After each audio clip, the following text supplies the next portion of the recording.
ចាសួស្តីអ្នកទាំងអស់គ្នាជួបជាមួយនាងខ្ញុំផានីក្នុងកម្មវិធីរៀនជាមួយគ្នាឈូកហាន់ Google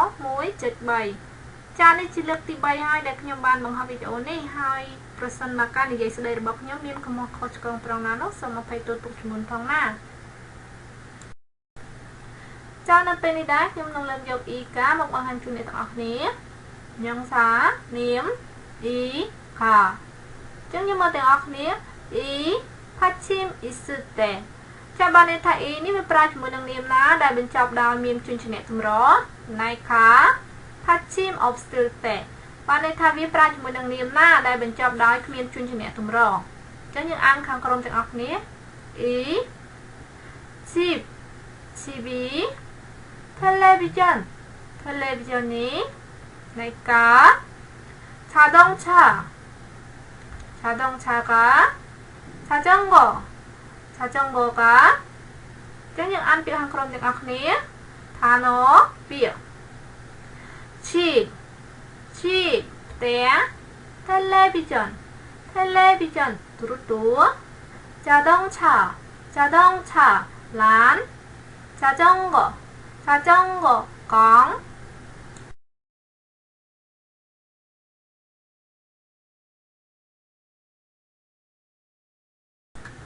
ទំព័រទី2 chip ផ្ទះចូលអានប្រយោគខាងក្រោមថា 저 집이 당신 집이에요?តានោះជាផ្ទះរបស់អ្នកឬណា 네 제 집이에요 ចាគឺជាផ្ទះរបស់ខ្ញុំ 아니요 제 집이 아니에요 ទេមិនមែនជាផ្ទះរបស់ខ្ញុំទេចឹងយើងអានប្រយោគសារជាថ្មីម្ដងទៀតជាមួយគ្នាណា 저 집이 당신 집이에요? 네 제 집이에요 아니요 제 집이 아니에요 ចឹងយើងអានពាក្យខាងក្រោម 저 ប្រែថាទីនោះឬក៏នោះ 제 ប្រែថារបស់ខ្ញុំវាមកពីពាក្យ 저희 ណែឬក៏យេមកពាក្យបាទឬក៏ចា 아니요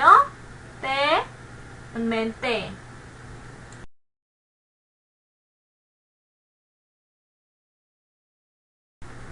ទំព័រទី3 television ទូរទស្សន៍ចឹងយើងអានប្រយោគខាងក្រោមទាំងអស់គ្នា 집에 television이 있어요 តានៅផ្ទះមានទូរទស្សន៍ដែរឬទេយើងអាចឆ្លើយណា 네 television이 있어요 ចាមានទូរទស្សន៍ឬក៏យើងអាចឆ្លើយជាបដិសេធ 아니요 television이 없어요 ទេមិនមានទូរទស្សន៍ទេ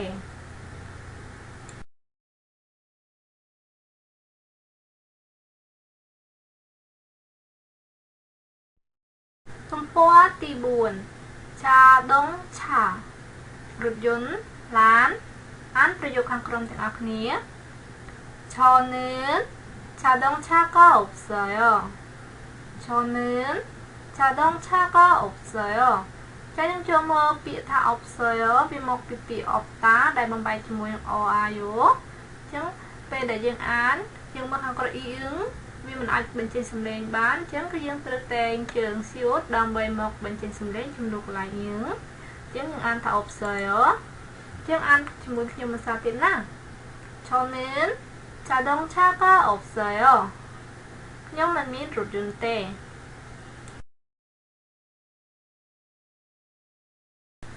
ទំព័រទី5 truck ឡានឬក៏រថយន្តដឹកទំនិញអានខាងក្រោមទាំងអស់គ្នា 저는 트럭이 있어요. 저는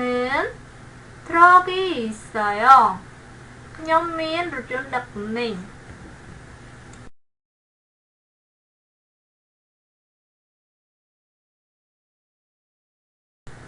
ទំព័រទី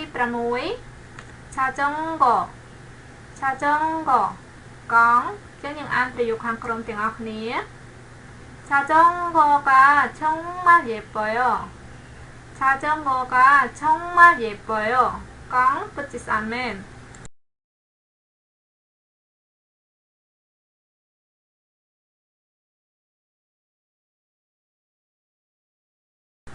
ចាចូលក្រឡេកមើលទំព័រទី7ទាំងអស់គ្នាសុកចេលំហាត់ហូគីវ៉ាកាជីហាសេល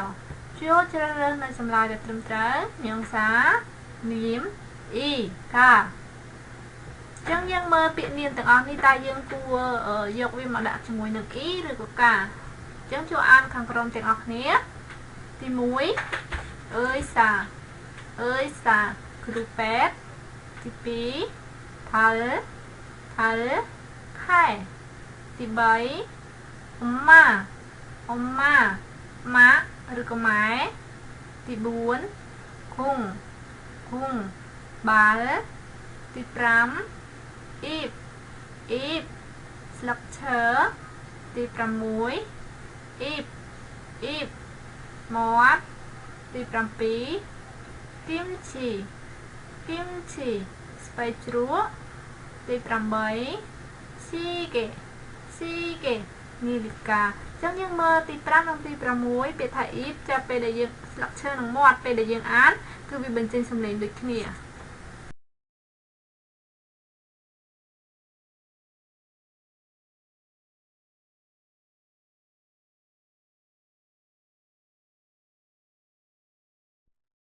ចា៎ចុងក្រោយនេះដែរបើសិនជាអ្នកទាំងអស់គ្នាគិតថាវីដេអូនេះមានប្រយោជន៍ចំពោះអ្នកឬអ្នកដទៃនោះសូមជួយ like និង share ផងណាហើយសូមជូនពរអ្នកទាំងអស់គ្នាជួប